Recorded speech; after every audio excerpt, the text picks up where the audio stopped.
Shalom Elohim, haleluya, puji nama Tuhan, semangat pagi, Bapak Ibu Saudara yang dikasihi Tuhan kita, Yesus Kristus. Jumpa lagi bersama saya Pendeta Samuel Mabuntu dalam Renungan Pagi ke 2642 hari. Renungan pagi ini mengudara, puji Tuhan. Bapak Ibu Saudara yang dikasihi Tuhan, sebelum kita membaca, mendengarkan, dan merenungkan firman Tuhan hari ini, mari kita berdoa, minta pimpinan Roh Kudus. Kita berdoa. Bapa di surga, berbicaralah kepada kami semua. Pakai firman Tuhan ini untuk menegur kami, menasihati kami, meneguhkan iman percaya kami, dan memberkati kami semua. Di dalam nama Tuhan Yesus yang adalah firman Allah yang hidup, kami berdoa. Amin. Haleluya. Bapak Ibu Saudara yang dikasihi Tuhan, bersama dengan saya kita akan belajar Alkitab dari kitab Kejadian sampai kitab Wahyu. Mari buka Alkitab kita. 1 Korintus pasal 14 ayat 26 sampai ayat 33. Demikian firman Tuhan. Jadi, bagaimana sekarang, saudara-saudara? Bila mana kamu berkumpul, hendaklah tiap-tiap orang mempersembahkan sesuatu, yang seorang mazmur, yang lain pengajaran, atau penyataan Allah, atau karunia bahasa roh, atau karunia untuk menafsirkan bahasa roh. Tetapi semuanya itu harus dipergunakan untuk membangun. Jika ada yang berkata-kata dengan bahasa roh, biarlah 2 atau sebanyak-banyaknya 3 orang, seorang demi seorang, dan harus ada seorang lain untuk menafsirkannya. Jika tidak ada orang yang dapat menafsirkannya, hendaklah mereka berdiam diri dalam pertemuan jemaat, dan hanya boleh berkata-kata kepada dirinya sendiri dan kepada Allah. Tentang nabi-nabi, baiklah 2 atau 3 orang di antaranya berkata-kata, dan yang lain menanggapi apa yang mereka katakan. Tetapi jika seorang lain yang duduk di situ mendapat penyataan, maka yang pertama itu harus berdiam diri.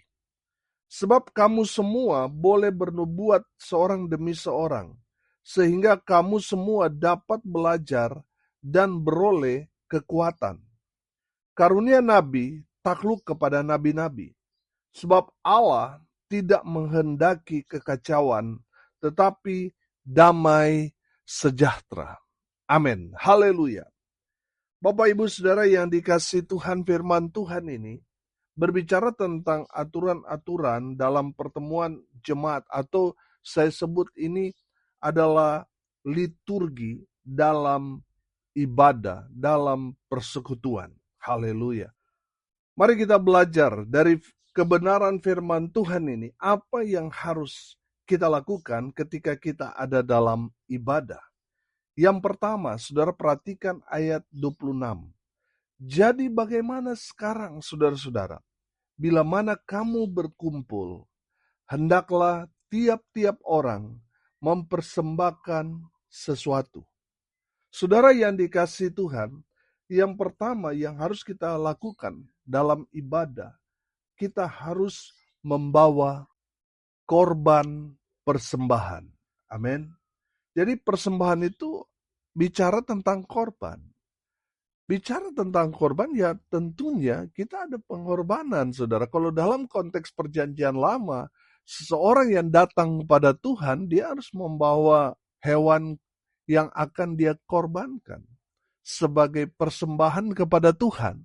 Saudara perhatikan, kalau korban itu berupa kambing domba, kalau diuangkan berapa sekarang? Pasti besar.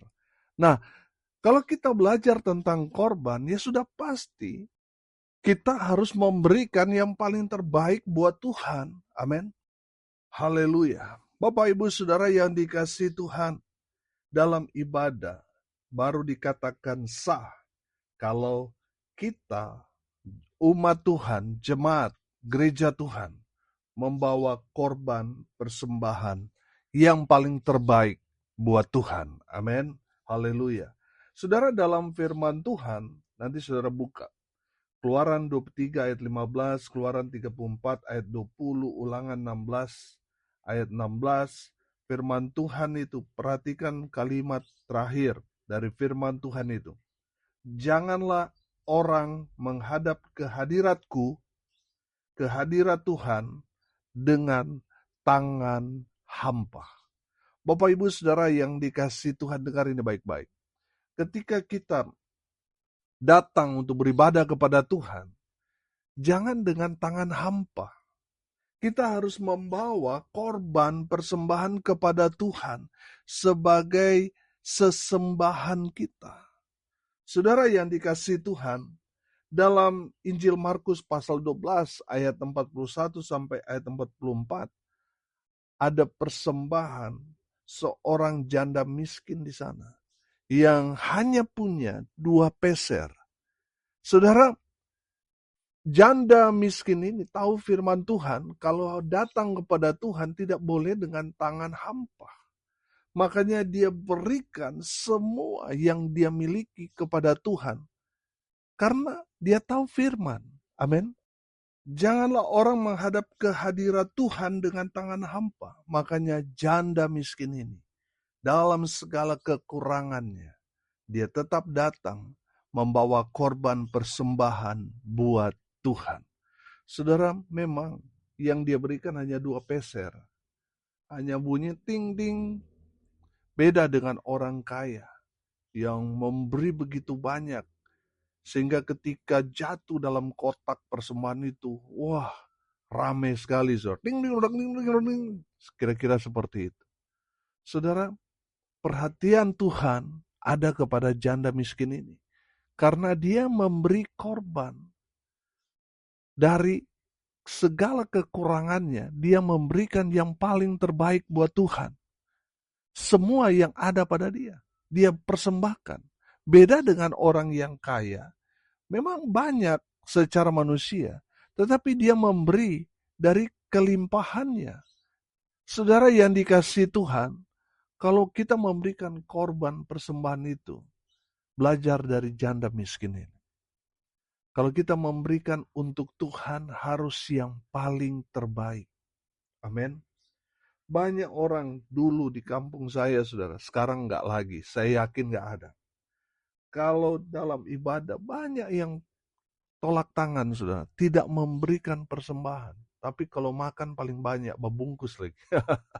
Saudara yang dikasihi Tuhan, banyak orang ketika ibadah tidak membawa persembahan. Seolah-olah orang itu memang tidak punya uang. Tapi anehnya, kalau beli bensin ada, kalau beli rokok ada, kalau main judi ada, kalau pakai untuk belanja ada, saudara. Tapi kalau untuk Tuhan pelitnya luar biasa. Jangan pelit-pelit untuk Tuhan. Karena orang pelit, orang kikir tidak masuk surga. Tempat mereka di neraka. Saudara yang dikasihi Tuhan, semakin banyak saudara memberi kepada Tuhan, sama seperti saudara menabur. Semakin banyak saudara menabur, saudara akan menuai juga semakin banyak. Amin. Sedikit saudara menabur, ya hanya dapat sedikit. Bapak Ibu Saudara yang dikasihi Tuhan, ibadah nanti sah ketika kita membawa korban persembahan.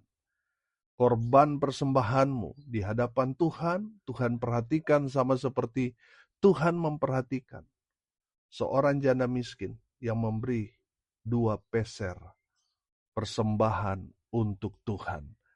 Dia memberi yang paling terbaik untuk Tuhan. Tuhan perhatikan. Amin. Bapak Ibu Saudara yang dikasihi Tuhan, untuk Tuhan jangan yang ecek-ecek. Untuk Tuhan harus yang paling terbaik. Amin. Yang kedua, saudara, dalam ibadah, saudara aktifkan karunia-karunia roh yang Tuhan berikan kepada kita. ayat 26 sampai ayat 32, nanti saudara baca. Firman Tuhan ini bicara, kalau saudara datang untuk beribadah, menyanyilah, bermazmurlah. Amin. Jadi dalam ibadah itu, ya kita harus bermazmur, harus menaikkan pujian, harus menaikkan penyembahan kepada Tuhan. Dan Tuhan senang ketika umatnya menaikkan pujian penyembahan kepada Tuhan. Tuhan senang. Amin. Contohnya Daud. Saudara lihat, Daud tahu caranya menyenangkan hati Tuhan. Dia selalu menaikkan pujian penyembahan kepada Tuhan dan Tuhan senang dengan apa yang dilakukan Daud. Sehingga Tuhan mempromosikan Daud dari seorang yang hanya mengembalakan 2-3 ekor kambing domba. Tuhan promosikan dia menjadi Raja Israel. Haleluya. Bapak Ibu Saudara yang dikasihi Tuhan, kenapa Daud mendapat promosi Tuhan yang luar biasa? Karena Daud tahu caranya menyenangkan hati Tuhan. Jadi dalam ibadah, menyanyilah. Amin. Bermazmurlah. Saudara yang mendapat karunia guru, karunia untuk mengajar, mengajarlah. Berikan pengajaran-pengajaran sesuai dengan firman. Amin. Kita harus mendapatkan pengajaran dari Roh Kudus. Kita belajar firman Tuhan. Kalau kita mendapat berkat dari apa yang kita pelajari, bagikan itu kepada jemaat. Supaya apa? Supaya mereka juga diberkati. Amin. Jadi, saudara yang diberikan karunia untuk mengajar, mengajarlah. Kalau saudara mendapat karunia untuk bernubuat, mendapat penyataan Allah, saudara harus praktekkan itu. Bernubuatlah. Saudara, tujuan dari bernubuat untuk apa? Untuk membangun satu dengan yang lain. Untuk saling menguatkan, saling memberikan satu konfirmasi dari Tuhan. Sehingga orang yang mendengar nubuatan kita, imannya diteguhkan, dia mendapat satu kekuatan, dan dia melangkah ke jalan yang benar. Haleluya. Bapak Ibu Saudara yang dikasihi Tuhan, saudara yang mendapat karunia untuk bernubuat, bernubuatlah dalam pelayanan. Dan saudara akan melihat hal-hal yang luar biasa dibangun dalam pelayanan itu. Saudara akan melihat ada gebrakan-gebrakan yang luar biasa terjadi dalam pelayanan saudara. Haleluya. Saudara yang mendapat karunia berbahasa roh, berbahasa roh lah. Tapi ingat firman Tuhan dikatakan, harus ada yang menafsirkan bahasa roh itu. Kalau tidak ada yang menafsirkan, itu hanya untuk kita sendiri. Untuk membangun iman kita sendiri, hanya berbicara untuk kita, dan berbicara kepada Tuhan. Amin. Tapi kalau saudara mau memberkati satu jemaat itu, harus ada yang minta supaya ada yang menafsirkan bahasa roh yang diucapkan oleh jemaat yang punya karunia bahasa roh. Supaya apa saudara? Supaya perkataanmu tidak mubazir. Saudara yang dikasihi Tuhan, saya yakin dan percaya, sesuatu yang Tuhan berikan kepada kita, pasti ada maksud dan tujuan yang jelas. Amin. Untuk membangun iman jemaat. Jadi saudara harus minta kepada Tuhan supaya ada yang menafsirkan bahasa roh yang diucapkan jemaat dalam ibadah, supaya semakin diteguhkan, semakin terkonfirmasi dengan Tuhan, semakin diberkati. Haleluya. Saudara yang dikasihi Tuhan, saudara yang diberi karunia nabi, saudara harus menyampaikan firman. Amin. Haleluya. Saudara yang dikasihi Tuhan, saya yakin dan percaya ketika kita gereja Tuhan mengaktifkan semua karunia-karunia roh dalam ibadah, maka dalam pelayanan di mana saudara berada akan terjadi terobosan yang luar biasa. Amin. Saudara akan melihat Tuhan bekerja dengan dahsyat, hebat, luar biasa dalam pelayananmu. Amin. aktifkan semua karunia-karunia roh yang Tuhan sudah anugerahkan, karuniai kepada saudara dan saya. Supaya pelayanan saudara, terjadi hal-hal yang hebat, dahsyat, luar biasa. Haleluya. Saudara yang dikasihi Tuhan, yang ketiga, saudara perhatikan ayat 33.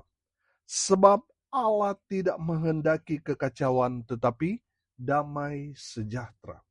Saudara, dengar ini baik-baik. Yang ketiga, kalau Roh Kudus yang beracara bekerja dalam pelayanan, pasti ibadah itu tertib dan damai sejahtera. Amin. Saudara yang dikasihi Tuhan, tidak ada yang saling menonjol satu dengan yang lain. Firman Tuhan ini mengajarkan kepada kita, kalau Roh Kudus yang beracara bekerja dalam pelayanan, maka yang terjadi tertib dan semua orang merasakan damai sejahtera. Jangan sampai saudara diberikan karunia roh, terus saudara yang paling menonjol. Sehingga saudara merasa, wah saya yang dipakai Tuhan dengan luar biasa. Jadi ketika ada satu orang yang, misalnya ada yang berbicara, terus semua terpukau dengan dia, tiba-tiba ada yang diberikan karunia nabi, dia berbicara, terus akhirnya jadi perdebatan satu dengan yang lain. Saudara perhatikan ayat 32, karunia nabi takluk kepada nabi-nabi. Artinya apa saudara? Ketika ada seseorang yang menyampaikan firman Tuhan, lalu ada seorang hamba Tuhan yang menyampaikan, sudah seharusnya itu matching, saudara. Cocok. Itu pasti saling meneguhkan, saling menguatkan, saling memberkati, bukan saling menjatuhkan. Saudara, ada banyak orang karena dia merasa saya sudah senior. Sehingga ketika ada juniornya yang berbicara menyampaikan firman, dia langsung bantah. Oh ini nggak benar nih. Oh ini salah ini. Sehingga apa saudara? Sehingga terjadi hal yang tidak diinginkan. Terjadi perpecahan, akhirnya tidak tertib. Yang menimbulkan apa saudara? Pertengkaran. Akhirnya pelayanan itu terpecah belah. Bapak Ibu Saudara, kalau Roh Kudus yang bekerja dalam ibadah pasti tertib. Pasti ada damai sejahtera. Memang kalau kita perhatikan, kalau semua karunia diaktifkan, wah ini pasti ini dalam pelayanan ini terjadi keramaian besar. Sudah bayangkan, ada yang tiba-tiba berbahasa roh, ada yang menafsirkan, ada yang menaikkan pujian, tiba-tiba ada yang bernubuat, saudara. Lalu ada seorang yang dikaruniai nabi yang berbicara. Saudara, kalau misalnya mereka bukan daripada Tuhan, mereka pasti akan berbahasa roh terus tanpa peduli orang yang menafsirkan. Dan orang yang dalam tanda kutip menafsirkannya bisa saja dia ngarang. Nah, ada yang bernubuat, ngawur, seolah-olah kalian semua harus dengar saya. Saya dapat penyataan dari Allah ini. Lalu dia mengabaikan orang yang dikaruniai karunia nabi untuk berbicara firman. Nah, saudara lihat, pasti akan terjadi kekacauan. Tapi kalau Roh Kudus yang beracara, pasti tertib. Amin. Pasti damai sejahtera yang menonjol dalam ibadah itu. Tidak akan terjadi kekacauan, tidak akan terjadi pembangkangan atau pemberontakan. Tapi yang terjadi, semua berjalan dengan lancar, tertib, damai sejahtera. Haleluya. Saudara yang dikasihi Tuhan, hari ini kita belajar. Kita belajar tentang liturgi dalam ibadah seperti apa. Saudara perhatikan, yang pertama kita belajar, umat Tuhan harus membawa korban persembahan yang paling terbaik buat Tuhan. Saudara jangan berpikir, waduh nanti saya kalau kasih banyak ini nanti Pak Pendetanya, Ibu Pendetanya nanti bagaimana, nanti jangan-jangan mereka gunakan ini untuk keperluan mereka secara pribadi. Saudara, dengar ini baik-baik. Kalau kita membawa korban persembahan, ya tunaikan saja apa yang menjadi bagian kita. Kalau nanti apa yang sudah berikan itu disalahgunakan, itu yang bertanggung jawab hamba Tuhan itu dengan Tuhan. Yang penting bagian saudara sudah menuntaskan, sudah menunaikan apa yang menjadi kewajiban saudara. Amin. Saudara yang dikasihi Tuhan, berikan yang paling terbaik buat Tuhan. Yang kedua, dalam ibadah, aktifkan semua karunia-karunia roh yang Tuhan sudah berikan kepada kita. Saudara, untuk apa Tuhan berikan saudara karunia, lalu saudara tidak aktifkan itu dalam pelayanan? Sia-sia. Aktifkan karunia yang Tuhan sudah berikan kepada saudara, sehingga berjalan sesuai dengan Alkitab. Haleluya. Yang ketiga, kita belajar tanda kalau Roh Kudus yang beracara bekerja, pasti ibadah itu berjalan dengan tertib dan damai sejahtera. Amin. Haleluya. Mari kita berdoa. Terima kasih Bapa di surga, sudah berbicara kepada kami semua melalui kebenaran firman. Berkati semua pendengar dimanapun mereka berada. Tuhan memberkati hidup mereka. Rumah tangga mereka diberkati. Usaha, pekerjaan, pelayanan mereka dibuat beruntung, berhasil dalam segala hal. Mereka yang sakit Tuhan sembuhkan. Mereka yang lemah Tuhan kuatkan. Hibur mereka yang berduka cita. Dan hamba berdoa biarlah berkat surga turun memenuhi semua pendengar. Bapak Ibu Saudara yang dikasihi Tuhan, arahkanlah hatimu kepada Tuhan dan terimalah berkat dari Tuhan Yesus. Tuhan memberkati engkau dan melindungi engkau. Tuhan menyinari engkau dengan wajah-Nya dan memberi engkau kasih karunia. Tuhan menghadapkan wajah-Nya kepadamu dan memberi engkau damai sejahtera. Di dalam nama Tuhan Yesus, sumber dari segala berkat. Bapak Ibu Saudara yang percaya, diberkati Tuhan, katakan amin. Puji Tuhan. Bapak Ibu Saudara yang dikasihi Tuhan, kalau saudara merasa diberkati melalui renungan pagi ini, bagikan juga kepada saudara-saudara yang lain, supaya mereka juga diberkati. Karena untuk itulah kita dipanggil, untuk jadi berkat. Salam kasih dari Bali. Saya Pendeta Samuel Mabuntu. Sampai jumpa besok pagi. Tuhan Yesus memberkati kita semua. Haleluya.